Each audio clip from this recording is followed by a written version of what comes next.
One of the times in which Muslims will consume a lot of meat, not only as a dietary practice, but also as almost a religious ritual, will be during at the end of the pilgrimage season, during the time of Eid al-Adha, which means the festival of sacrifice. And that story that is commemorated every year is a story in which Abraham has a willingness to sacrifice his son, whether it was Ishmael or Isaac is a difference of opinion in the tradition.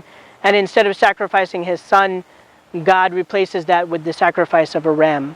And so what ends up happening in the Muslim community is that to honor that particular sacrifice and to honor that particular story, there is the sacrifice of a ram, or there's a sacrifice of animals. And the animal's meat is distributed to the poor, to one's neighbors, and to one's family. And so it shows a sense of care and concern for the poor and for one's neighborhood and for one's own family.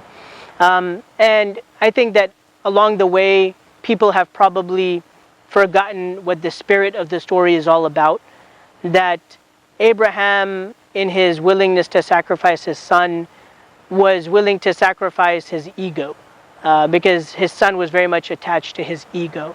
And the story is about ego sacrifice. It's not about human sacrifice. And in God saving his son from being sacrificed and instead offering a ram, it's not about the ram, but it's about this idea of sacrificing in a way that benefits the poor, that benefits one's neighborhood, and that benefits one's family.